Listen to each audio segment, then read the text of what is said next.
Get ready for an incredible conversation with my next guest, Dr. David Stout.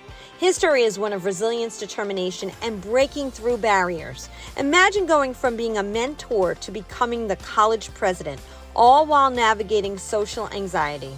Dr. Stout doesn't just talk about overcoming challenges, he lives it.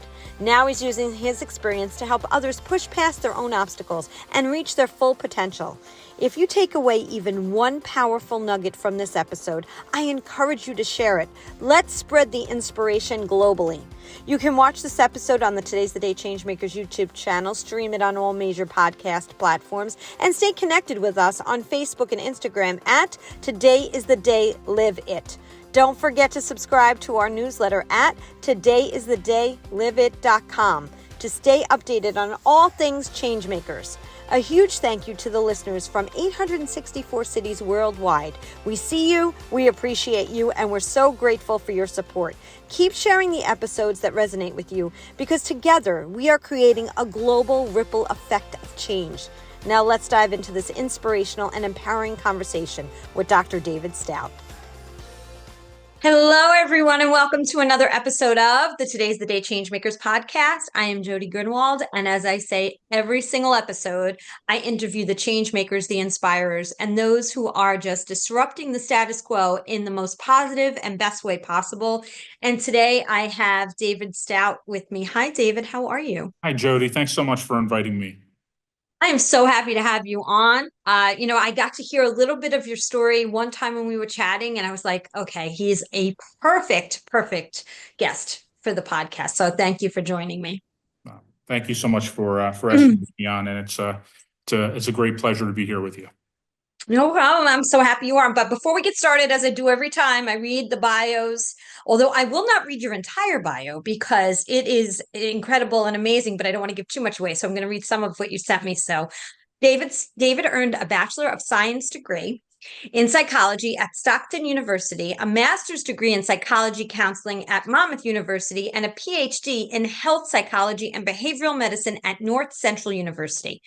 Prior to Dr. Stout's selection as Brookdale Community College's 7th president, he served in various roles at Brookdale for over 25 years, including vice president for student success, dean of the Freehold campus, professor of psychology and human services, and counselor.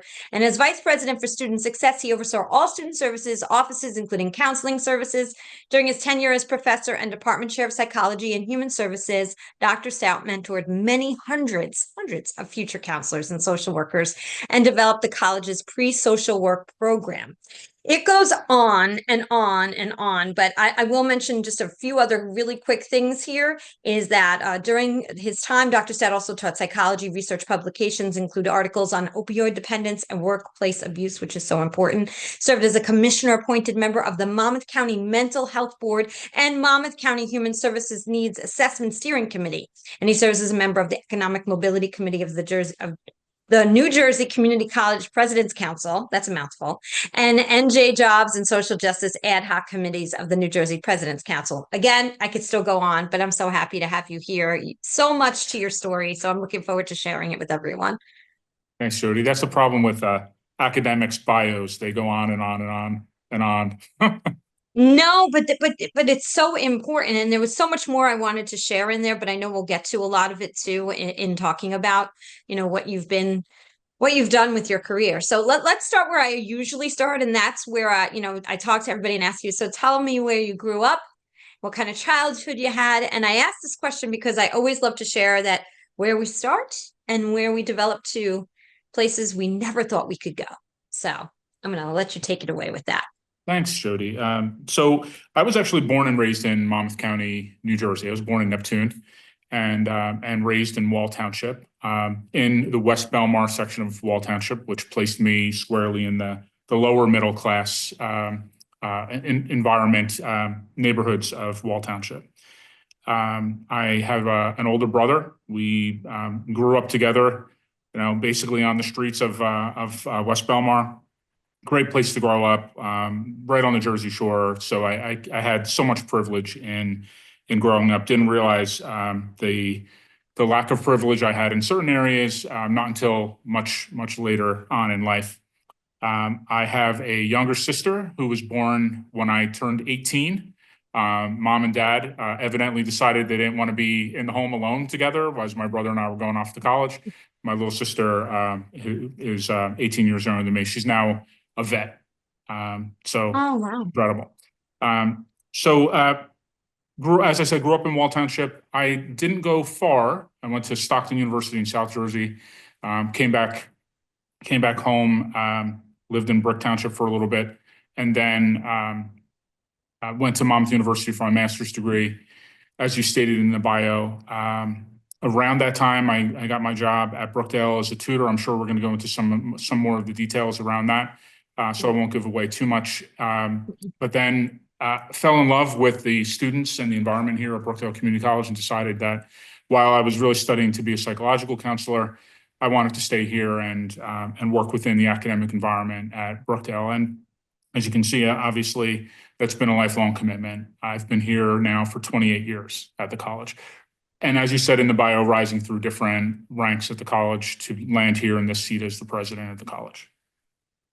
And incredible, and just so amazed. But let's talk about the rising through the college, right? So when you got out of school, what was your main focus when you got out of college over at Stockton? So right out of Stockton, as I mentioned, I came from a lower middle class home. Money was always really kind of tight, and so money was very much of a focus for me. So I worked my way through college. I was a shift manager at a Pizza Hut locally, when I just wanted to be a psychological counselor right out of college. So I needed the money to pay for my master's degree program that I was going through at Monmouth University at that time. So I knew I didn't want to work in business, although I think I did a pretty decent job as a shift manager. I knew I didn't want to work in business.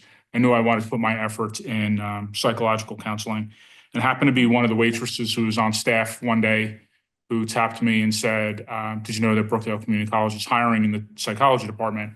And to be quite honest with you, I was only looking at Brookdale as an opportunity to use the college for tuition reimbursement because money was a focus. I was looking at ways for others to pay for my college experience, and was going to lean on Brookdale to pay for me to become a counselor. And then I was going to leave and move on and hang my own shingle to be a counselor. Wow. Okay. And so then once you've gotten into Brookdale, let's talk a little bit about that. It didn't take long after working directly with students for maybe 2 weeks. I realized that while I really loved I loved the idea of being a counselor. I really loved the environment at the college. I loved the students most of all. I loved the faculty and the staff that I worked with. So I really fell in love with the students, the staff, and the environment at the college. For those of you who haven't ever been able to visit Brookdale, it's a very peaceful environment. It's a park-like environment. So it was like Nirvana. Why would you ever want to leave? And that's what I found with many of my colleagues. They had been here for 25, 30, 40 years, it spoke volumes. So I decided at that point, I wanted to try to make as much as possible. I wanted to make my career within the college. And that meant moving on from being a tutor one day to being a counselor at the college. And I served as a counselor for 7 years. So I had that opportunity to move into a department where I was able to take what I was academically focused on and professionally focused on, which was helping people psychologically. I was able to use that and move it into the college environment, where I was able to then help students over the course of that 7 years in using my psychological counseling skills. So what did you love most about that role? As a counselor? Yeah. So when I got into the counseling department, I was one of a very few number of counselors, and this might sound a little strange, but the counselors were mostly academically focused, academic advising, career counseling, but my focus was psychological counseling. So the staff knew that, and so I was assigned a larger caseload of students with disabilities, various types of disabilities. I had half the population at the time of students with disabilities that I was counseling. And I also, I found myself in a position where many of the other counselors would refer real psychological counseling cases to me. So my caseload grew to be pretty large. But I loved the opportunity to be able to help students that were dealing with adjustment related issues. They were dealing with, it might have been, they were having a difficult time with their mood. They might have had anxiety issues. They may have just been upset because friends had gone on to other colleges. Maybe they missed those friends that had gone away. So I was dealing with a lot of adjustment related issues. And I loved the ability to be able to use those counseling skills, but also to keep the focus on stay in college, finish your college experience. It'll transform your life.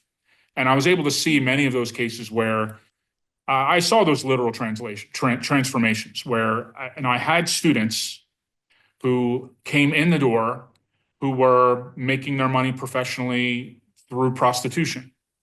And then they were on the track to become professionals who would then work in the world in a professional career. And I saw that transformation for them, their family, who they were providing for, and how they were able to leverage their academic experience to change paths, not only for themselves, but for their entire generations behind them. That was some of the most meaningful work I ever did here at the college. Wow, that's incredible. So I would have never thought that, right? So you had students that you knew that they were doing things that were interesting and challenging and difficult to hear, I'm sure, at the time as they were going through their education in order to get to the other side. What kinds of things would you say to them, and how do you, from a professional standpoint, guide them when you know that there's something there that they're doing that could be harmful to them too at the same time? Yeah, I think what we first have to recognize is that nobody does those things because they want to, but they do what they do because they have to survive for both themselves and for their family. And I saw a lot of that as well growing up. That though I was not in any way in growing up in an impoverished environment. I had a lot of privilege in growing up, but I saw a lot of that around me where people needed to do things that ordinarily you wouldn't want to have to do because they needed to survive. And so you approach it from that angle, that people are doing these things both to support themselves as well as to support their family. And if there's anything I can do to help them to get on a different track where they experience a greater amount of dignity for themselves as well as for their family, and their family can have pride in them. So how would I advise them? I would find out what it is what do they aspire to be. And they may not know. They may have just a general sense of, I want to work in the medical field, but I don't really know what the options are. So my role would be to help to educate them about the various kinds of roles you could potentially see yourself in healthcare, or in education, or in business, or on and on with the vast world of careers. So I spent a lot of my time helping the students that I was working with to see themselves in the future in a different way. What are those things that they aspire to be? What do they want to be? What do they believe that they have the strengths and the capabilities to do? And I would also do a lot of validating of what skills they brought to the table. If we might be, I'll just use a more common example of working in what a person might see as a dead end job. They're working in a minimum wage job in an area where, they can't see themselves working in that long term, but you have developed skills in that environment. And how can we leverage those skills to help you in the next chapter? So I spend a lot of time validating the skills that had developed over the years and helping them to link that to what they were currently doing in their academic pathway, and then where do they see themselves going in the future. And I helped them to, as much as I could, as best as I could, to guide them along that pathway. And I've seen, as I said before, some incredible transformations where students graduated next to last in their class in a public school, and then when they left Brookdale, they went on to an Ivy League institution, where just that incredible transformation that would take place. And they might not have known that they had capability if it wasn't for that coaching along the way. That trusted person, you became that trusted person for them. It's such a beautiful, beautiful thing to have that in your life. So for those people who are listening, who I have two questions on this. So that don't have that trusted person, what advice would you give them when, because they really need that? They don't have a Dr. Stout, a David Stout out there for them, but they would love that. Do you have any advice for them? So this, I'm going to take a little bit longer of a road on this one because I recognize that trust isn't something that you can just say, today I'm going to trust, right? We all have a history of reasons for why we don't have a trusted person. So I want to validate that first, right? There are often very, very good reasons for why that foundation has been shaken. And so I think one of the first things that we can do, and I'm going to use myself in this as an example. When I was prior to going away to college, when I was a kid, when I was a teenager, and I had dealt with some unfortunate things related to illness as a child, which put me in a position where I was sometimes disconnected from my friend group. And my friends would all be off playing, and I wasn't able to do that because I had a physical disability that I was dealing with. And so I developed an incredible amount of social anxiety around that time. I didn't know how to talk to people. I didn't know how to approach people. I would never speak in front of a group of people, right, at that time. So we first have to recognize there are reasons for why the trust doesn't exist. The first thing I would do is to say, let's explore that. And that might mean that we have to go into a professional environment with a counselor to talk through what might be some of the reasons for why there are trust issues. And again, I'm not suggesting that the person is at all to blame. Sometimes there are these environmental or circumstantial reasons for why. Work through that, even if it's in terms of picking up some self-help books and reading through how to develop more trusting relationships. That is a pretty fundamental piece, a pretty foundational piece for what I'm going to say next. The second thing is, don't be afraid to approach that person that you think has the values and maybe has sort of a common mission to yourself. And it might only be one person, but if you don't take a chance in asking for that person's help, then you're going to miss all the opportunities that exist out there. So I think it takes first exploring maybe, why am I hesitant to trust? Second, we do have to take that risk to ask someone to help us or to join us in whatever that journey is that we're looking for. So it's over time in relationship with a person that trust should develop, right? It's not like there is no magic formula where we're going to say, go to the person who's your supervisor, you can trust them, or go to a colleague, you can trust them, right? It is very much you have to have that sense, that feeling that I think this is the kind of person who might share my values. This is the kind of person that might share my aspirations, and then take that chance and ask them for a deeper relationship. Now, I might have been a little bit more foundational there, Jody, than what you would want. Do you want me to build on that at all? Well, no, that was wonderfully said. Absolutely. I think that it's just that, when people listen and they say, wow, got a lot going on in my own life, and wow, he sounds like such an incredible person to, have helped to build up others who are going through the, learning process and wanting to better themselves. I don't have that person, and I just would love to find that person. We all, mentorship, and I talk about this all the time on the show, is such an important part of everyone's life. And we don't talk a lot about it when we get to a certain age, but I think even at my age, I have tons of mentors, and I need to, because I need to learn from other people. There's so many more people that are way smarter than me, but not always do you surround yourself with them. And sometimes you don't even know how to find them, right? You're not in that place, that open space to do that. The people you're talking to were in the, at Brookdale. So they were not on the right path. They needed that extra push. Some of the people listening are on that right path. Some of the people listening may be looking for that right path. So that was the reason for that question, was to just kind of get it so that people understand there are people out there who want to help and support and be there for you. It's just finding them. Yeah, no, I agree, Jody. And one of the things I would just add is that I say this all the time, but it's surprising how few people take me up on it. I am always offering myself in mentorship capacity to other people.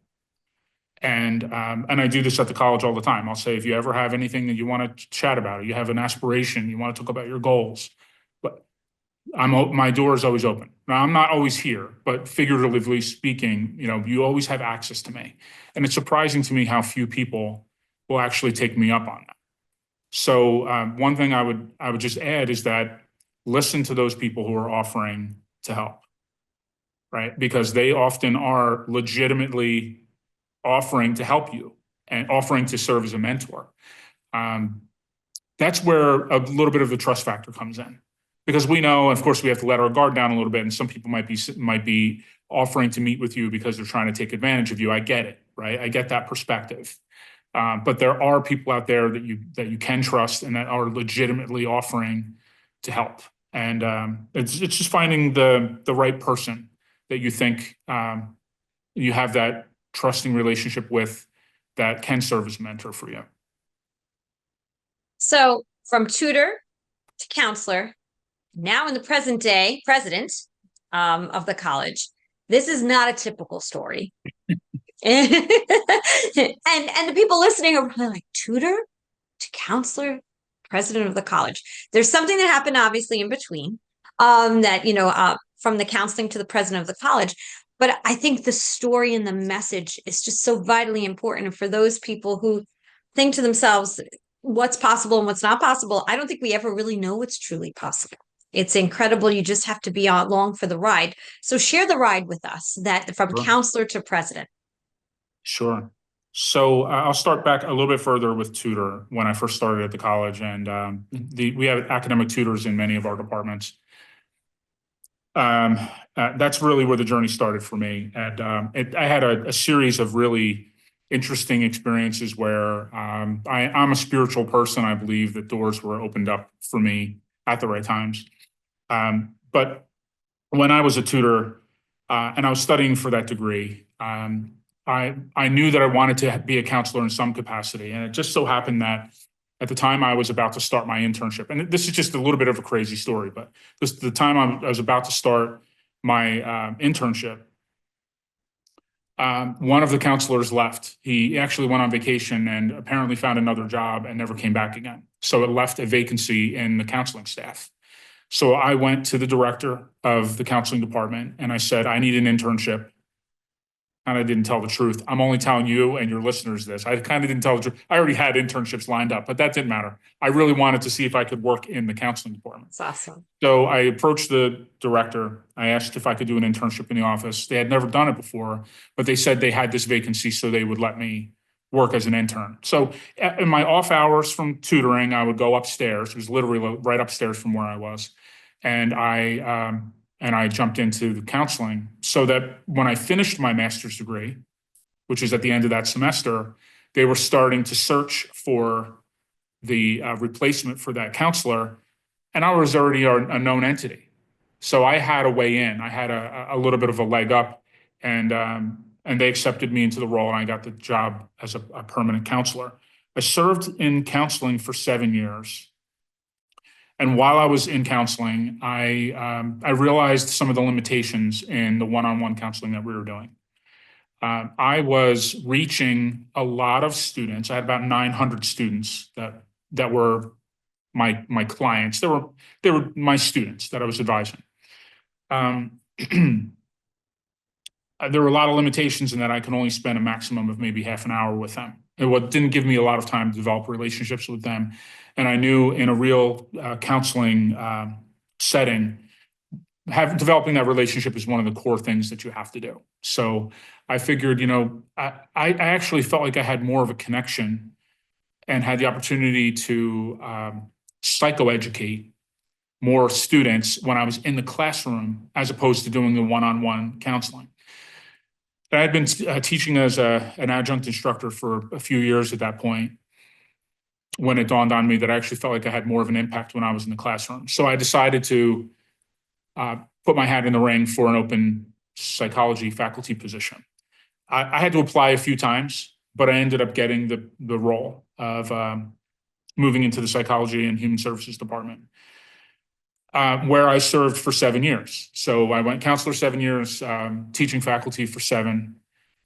And after 1 year of being in that department, the psych department, the department elected me to be the chair of the department.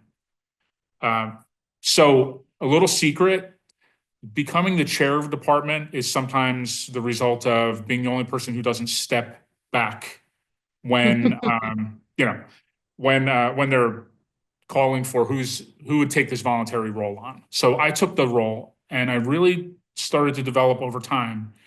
I'd started to develop a passion for the administrative work that I was doing in that space. And I served in a number of different capacities we don't have to get into at this time, but I really started to develop an affinity for the administrative work. I was, among many of the roles, I was the president of the faculty union when I was in that department. And I heard that the college was hiring a dean, brand new role, and that they had carved the role out for someone that the college, that the faculty didn't have a really good relationship with. So I decided we needed to disrupt the system, and I encouraged all the faculty to apply for the dean position. And I felt like a hypocrite if I didn't throw my hat in the ring too. So I threw my hat in the ring, and I became a finalist in the role. And the president actually called me into the office one day and said, "Are you serious that you're applying for this position, or are you trying to embarrass me?" And I said, "No, I'm serious about this." So she offered the job to me. I served in that role for 18 months, in overseeing the Freehold campus, which for anybody who doesn't know, Brookdale, the Freehold campus serves about 3,000 students. So it's a pretty significant size population, some larger than some colleges in New Jersey. But after 18 months, the president said, "I want you back here on the main campus." And she pulled me into the role of the vice president of student affairs. We were going through a pretty traumatic time at the college where we were really struggling financially, and we had to lay off a lot of people. So I came back to the main campus when we were just on the heels of laying off 180, well, we eliminated 180 positions, which is really traumatic time for the college. I served as the vice president for 2 years, and then the president of the college left. I threw my hat in the ring to become interim president, and then I went through a national search and became president of the college. So that's the trajectory. By the way, whenever I tell my kids that story, whenever they hear me speak, I'm reminded that I have 2 daughters, and when my firstborn daughter was about 7 years old, she heard me talking. And afterward, I said to her, "What did you learn about Dad today?" And she said, "Well, first I learned you're really old, and you can't hold down a job." And I thought, of course, I thought that was hysterical. So, and it must be true because it's been a series of one job after the other. But, all along the way, obviously, I learned different perspectives that have helped me to be fairly successful in the role that I'm in now. Mentor for you along the way? Have you had some mentors that have served you well? In every position, I've had multiple mentors. So one of my more significant mentors was another counselor. She was not officially my mentor, but I think I was probably in the office for maybe 24 hours when she pulled me aside and said, "You're coming to a meeting with me." And I thought I was just going to sit in the office and counsel all day long, but she said, no, you've got to come to be a part of our college-wide governance system. So we've got a system of many committees here. And I became involved very quickly because she encouraged me to. And then I had another mentor who worked with who worked within the college-wide governance system, who recommended that I become a chair of a committee, and then I became vice chair of the whole system, and then chair of the whole system. So along the way, there have been those encouraging people in every single role. And in my current role, I have many mentors, many other college presidents in New Jersey, outside of New Jersey, people who are CEOs of various organizations. I like to learn from people who are doing this work outside of higher ed. So yeah, I've got a lot of mentors, and it's been one of the most important things in my career for sure. So you didn't go to community college. You went to Stockton, you said, right? And I did go to community college myself, and I don't think that I necessarily appreciated it. I'm being honest, but I'm the most honest on my own podcast here. I don't think I necessarily appreciated it as much, right? Because I had the dreams of the bigger college that I wanted to go to. That was the 4-year college. That was, the prestige and all of that kind of stuff. But now when I look back, I wish I had a whole different view. And my kids, although they did not do that route either, I did try to push them in that route because I see such greatness in the community college system. And so for those listening, and that may have that same thought process, it's an unfortunate thought process for those who think you have to go off to that 4-year right away, and you may not be ready. And then you change and so many people I know have done this, change their direction 2 or 3 times after they've declared a major. Tell people about the community college system and the importance of it. It's such a beautiful system, and I really wish more people would take advantage of it. I absolutely will, Jody. I want to take a step back for just a minute, though. And I do believe that there is a place for students to go directly on to 4-year universities. I also believe that not every student needs to go to college. There are lots of vocational programs out there that will train people to go right into careers where many of our students want to work with their hands, and they're not really interested in being inside of a classroom learning in that environment. So I think one of the things we have to do is look at what the needs of the student are and what their skills are, and also not for us to be imposing our values on them. Also, we've got a lot of models that we use that will form the basis for our advising for our kids, as well as for neighbors and for friends' kids, where we'll say, you've got to go away to this college and major in this thing because that's going to make you the most successful. But we're not listening to what it is that the student wants. So I will tell you about the beauty of community college, because it does fill a really amazing space, a number of different reasons. Community colleges are 2-year colleges. For those of you who aren't really much aware of community colleges, they are embedded within their communities. So they are not only higher education institutions that provide at least the first 2 years of a bachelor's degree. And that first 2 years is an associate's degree. So at least the first 2 years of a bachelor's degree, or an associate's degree that provides a pathway into a career. So for example, in nursing, an RN, they might only need to have the associate's degree and then the license, and they can go directly to work as nurses. They don't have to get the full bachelor's degree.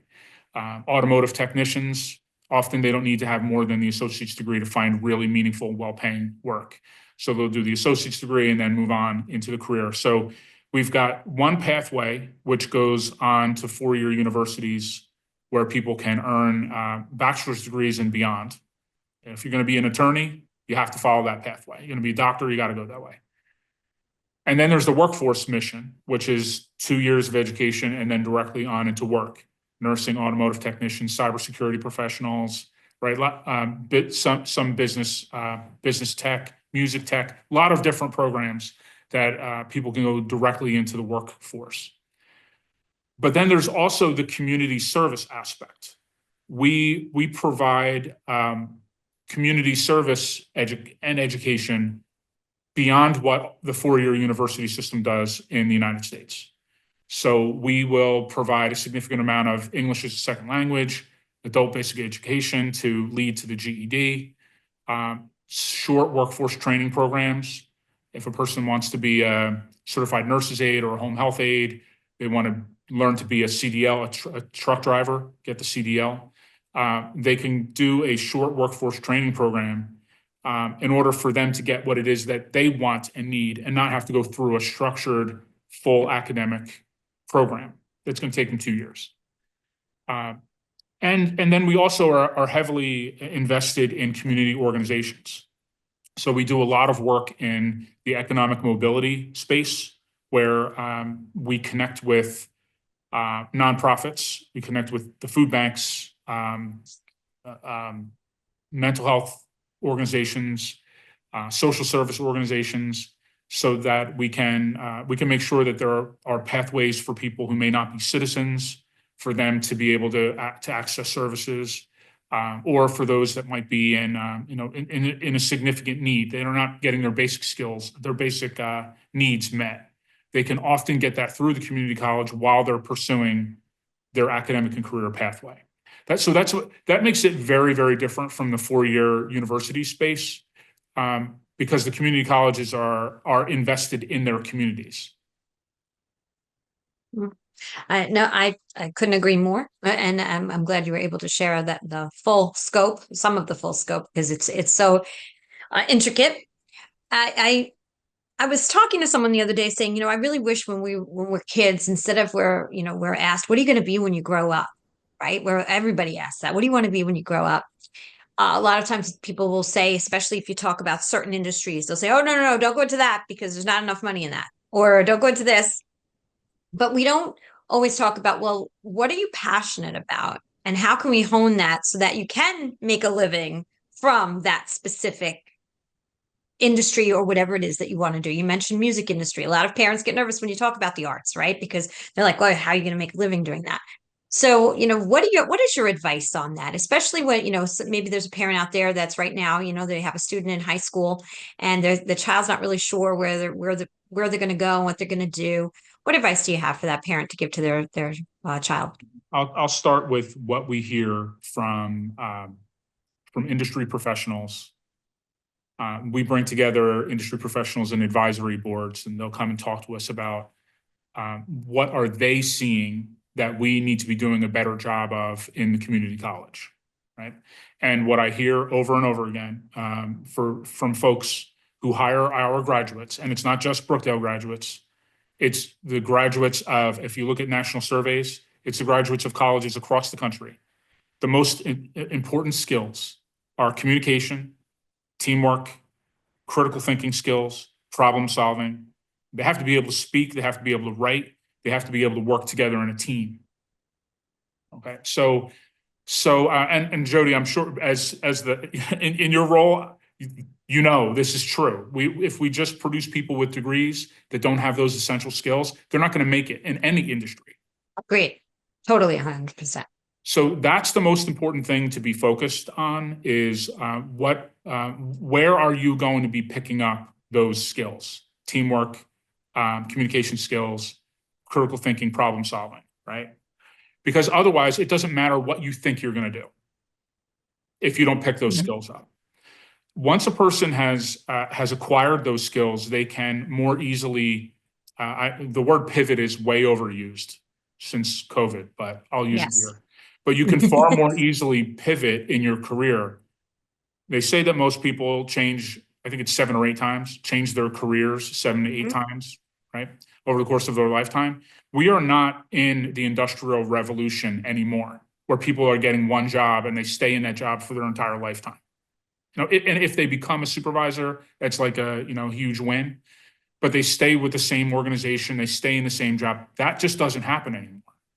So the most important thing is to develop those essential skills so that they can move in between jobs when, and that's not a failure. If you major in pre-med and you end up working in the pharmaceutical industry where you're educating doctors about how to use prosthetic limbs, you're a success.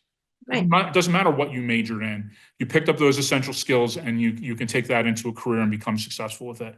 And we know that most of the jobs that are graduates, for those that are in high school right now, by the time they graduate from college, the jobs that they're getting, most of those jobs don't exist right now.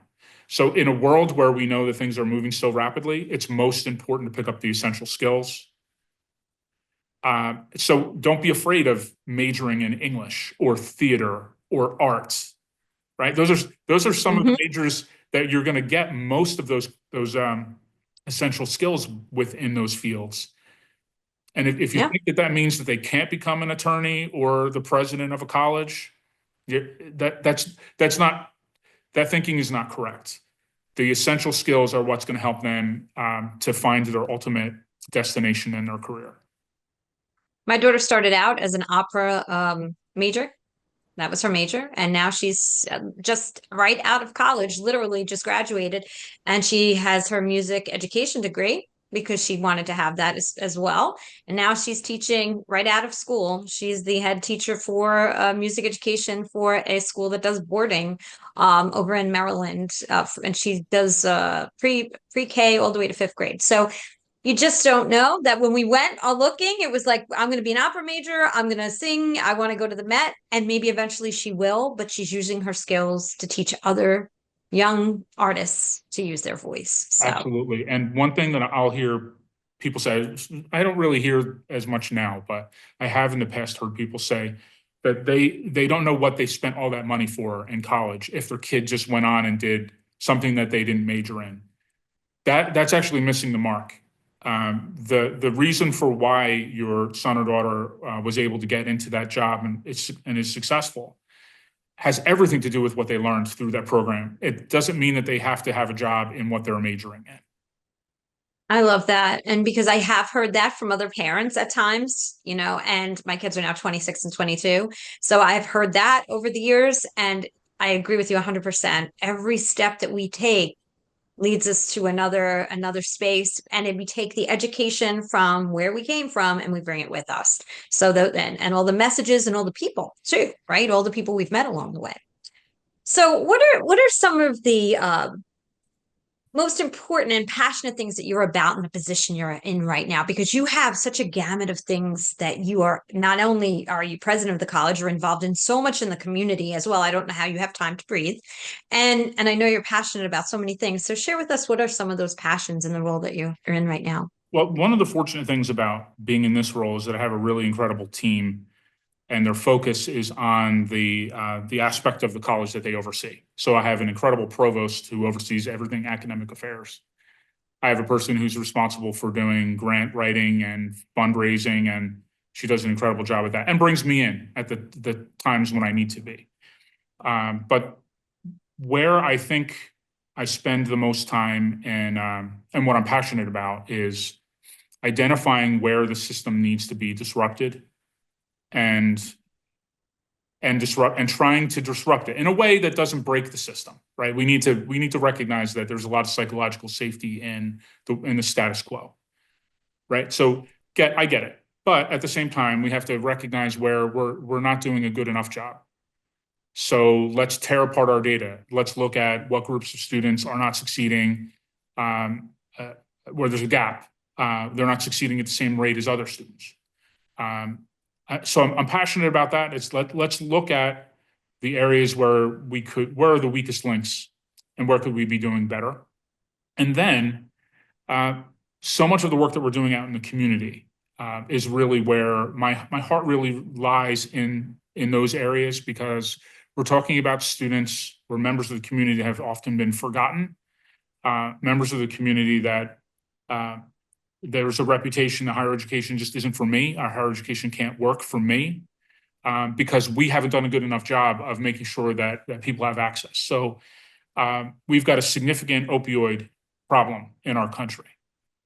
So we went and formed a relationship with Manawan Aberdeen Regional School District and a group called Write Your Life, where we developed the Keys Academy Recovery High School to help kids who are addicted while they're in high school to get out of the environment that may be triggering for them and to move them onto the college environment where they can earn their high school diploma in a healthier environment. And we're seeing incredible success with the students who are going through that program. Or the Achieve Academy for Adults with Autism. For many people going through the public school system, they hit the age of 21 and then all their services cut off. They have nothing. Their families don't know what to do. So we started the Achieve Academy for Adults with Autism to give another opportunity for people to continue to learn and to develop skills beyond age 21. And it goes on and on and on. The work that we're doing, the Caroline Huber Holistic Wellness Center, how we're connecting the community to the campus through wellness programming. All those things are about helping those that don't have the means, who didn't think that higher education was for them, and finding the pathways to break that down and whatever those obstacles are, and provide them with an opportunity so that they can be successful. I just had something came to me while you were talking about that. And you were talking about, I remember earlier in the interview, you mentioned how you had, a health issue that kind of held you back and didn't give you a voice, right? You kind of held your voice back, right? Judgment is a terrible, terrible thing that we all experience in fear of judgment. Did that young David ever think that you'd be sharing your voice in such a huge way now, so many years later? No, that saying that most people would rather be in the casket than delivering the eulogy? Mm-hmm. That saying. So most people, and I fell in that group, that I would rather die than get up and speak in front of people. I had a pretty incredible social anxiety as a younger person, as a teenager. And as a matter of fact, even when I started working here at the college, if it wasn't for a particular mentor of mine who forced me out of that and put me in front of a classroom where I was responsible for leading some of her classes, I may not have found that voice, or might have taken a whole lot longer. So there is no doubt that who I am today is incredibly informed by who I was then. No, there's no way as a teenager I would have thought that I would be serving in a role like this. I had a lot of that social anxiety. I had something happen to me when I was a kid too. And so I relate so much when you told me a little bit about your story when we talked previously, relate so much to what you're saying, because I was forced, I had the luck of having a role that put me in front of a lot of people. And there was this one mentor, Tony Hooper, who was the executive senior vice president of Bristol Myers Squibb. And I love giving him a shout because without him, I had this role, but I was nervous. I was petrified to talk in front of people. I was like, why did I take this job? What is wrong with me? I was the one who hid under the desk. Don't call on me. Don't talk to me. Don't look at me. And now on a podcast, running a podcast. And it's incredible for those who think where they are right now, they're stuck. Nobody's ever really truly stuck unless you truly believe that and you don't stay open. What advice in that aspect would you give to someone? Well, I think that sometimes listening to those who have had other experiences, right? If you are going through that, recognizing that there's still very much a stigma about, I don't want to go so far as to say that that is a mental health issue, but for anybody who's dealing with a significant mental health issue, there's still a stigma associated with that. So we want to hold it back and not let everybody know that we might have that thing that's going on, but recognize that, here, I am a person who dealt with social anxiety. I dealt with a significant obsessive compulsive disorder, had panic attacks when I was young. And look, if I could make it into this, there's nothing special about me. If I could make it into this role, and it's only been from accepting the help of people along the way, and in the encouragement of people along the way, it's only because of that I'm sitting here right now in this role. So if I could ever help others that are going through that, I would welcome. Reach out to me. As I said earlier, too few people take me up on that. Reach out. I am willing to talk with you, and there are so many other people who are willing to do the same. So I think it's, just paying attention to others who are sharing their stories and talking about what they went through and recognizing you're not alone and there's nothing wrong with you, right? Right. Right. You have such empathy and you share your vulnerability, and I give you so much credit for that, because I think that a lot of times that we forget, not, certain people do, not a lot, not everybody, but we forget, right, where we've started, where we came from. We get caught up in the judgment of not wanting to share those types of things because of the fact that we don't like when people say things about us. Everybody wants to be liked and regarded highly. And so I love the vulnerability, and I'm all about that. I do the same thing in sharing. I never finished I never graduated. And that was such a huge gremlin, as we talked about the gremlins when we first started this conversation. I was having computer issues, and that was a huge gremlin for me. So vulnerability is so important, because that's how people relate to each other, right? We hear, "Oh, me too," and yeah, I feel that way too. So those things are so important. David, what would you say you would like your legacy to be? What would you like that to be remembered? How would you like to be remembered That's a once you really leave tough, this role? it's a tough one for me because it's never really about me. It's not about my legacy here at the college, but if I could talk about what I would like to see in the aftermath, right? We always want to leave institutions better than we found them. And so if I could, specifically for Brookdale, but there is a larger higher education discussion here. Specifically for Brookdale, if I could help for the college to have a better understanding of what it means to be poor and how that presents obstacles, that we perpetuate a system that presents those obstacles to individuals so that they can't finish, right?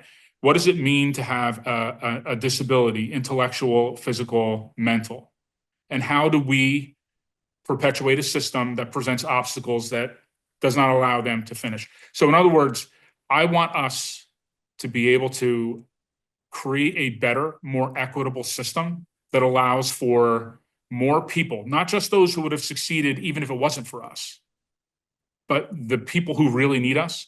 I want this institution to be more empathic, more equitable, and producing more transparent outcomes that are addressing the needs of the community that really needs community college. And that is while I say that about Brookdale, I really feel that about all of higher education, because we as a sector do not do a good enough job. People who come to us and they succeed, they would have crossed that stage if they went to another college. They would be successful even if it wasn't for us. But what about those people who aren't making it to the finish line? We do a better job of addressing their needs. Yeah. And I think that the college is so lucky to have you, and what you're sharing with those two, with your all of your employees and your staff. I mean, coming at when you're at the top and sharing that empathy and trying to make the community even better and feel like they're together as one whole community, as opposed to everybody separated and segregated. I think it's such a beautiful thing. Before we go, and I could talk to you for like 2 hours, if not more. What is the message you want everybody to leave with, knowing about you and the universe and the college? So specifically about me, it's I think I have had I've had things that I've had to personally overcome in order to become to obviously get into this role, and there isn't anybody out there that's listening or watching this that couldn't be doing the same thing that I am. So there is nothing special here, right? The But about the college itself, community college it's not just an option that you should be considering if you don't have the means to go on to a four-year university. It's not just the option that you should be looking at if you or your son or daughter did not do well academically, and this is a place to come and repair your transcript. It's not just the place where you come to if you went away and realized I'm not ready to go away, so I'm going to go to my local community college. There are incredible assets that your community colleges have, Brookdale included, but all of our community colleges across the state have, that are, we are here to help you get to where you want to be. We say, here we'll get you there. Right. And what we mean is that we are going to provide every resource that we can. We are going to fight and kick and scream and scratch alongside of you to get you to the place where you want to be. And really, these community colleges are engines of transformation for so many people. So I would like for your audience to be able to hear that. Look at the community colleges and what they do. Don't perpetuate the stigma. Don't buy into the belief that they're just 13th grade kind of, and toss it aside. They are doing incredible work in your community, and they really should be held up in high regard for that. How do people find out more about Brookdale Community College? Well, they would go to the website, www.brookdalecc.edu, brookdalecc.edu. And please come visit us. Once you come onto the campus, you'll find out, I call it Brookdale magic. Once you see the Brookdale magic, you're not going to want to leave. I agree. I've been on many times, and I'm pleased to be doing a lot more work with you and the organization. So I think it's a fabulous and wonderful organization and wonderful college. So thank you so much, David, for being on and being a guest. Like I said, I could talk to you for hours. And any last minute thoughts before we go? I do have last minute thoughts. Thank you, Jody, for what you're doing here, for what you do in your other professional world. I could also sit here and talk with you for hours. I don't know if your listeners would want to listen to me drone on for hours, but I'm always happy to talk with you and anyone else who anything that I said might connect with. You can always feel free to reach out to me. If you go to the college's website, you'll find me in the directory, and always feel free to reach out. That's wonderful. Thank you for being so amenable to have people reaching out to you. I think that's incredible with your schedule. So thank you for that. And yes, I hope you'll come back. Anything that you can think of that you think would be a really great topic for our audience, I love that. So, and they love that too. And I want to thank you, Dr. David Stout, for being a part of the podcast Changemakers, and you'll be part of the forum too. So that's exciting as well. So thank you for that. Very excited about that. Everybody needs to tune in for that, for sure. Yeah, coming very soon, the date and time and everything for our 2025 forum. And I'm going to say what I say at the end of every single podcast. Today is the day. You cannot go back to yesterday, and you do not yet own tomorrow. So what small step or large step are you going to take to get yourself closer to your goals? Again, thanks, David, for your time. Have a great week, everyone. Thank you. Bye. Don't forget, you can watch this episode on the Today's the Day Changemakers YouTube channel, stream it on all major platforms, and stay connected with us on Facebook and Instagram at Today is the Day, Live It. Lastly, don't forget to subscribe to our newsletter at todayisthedayliveit.com to stay updated on all things Changemakers. A huge thank you again to the listeners from over 864 cities worldwide. Again, we see you, we appreciate you, and we're so grateful for your support. Keep sharing the episodes that resonate with you, because together we are truly creating a global ripple effect of change. So many new things are coming up for Today's the Day Changemakers, and I can't wait to share them with you soon. So join our newsletter, share your email with us, and we will update you as things continue to grow and change, and we continue to create this global ripple effect. Thank you. Have a great week, everyone.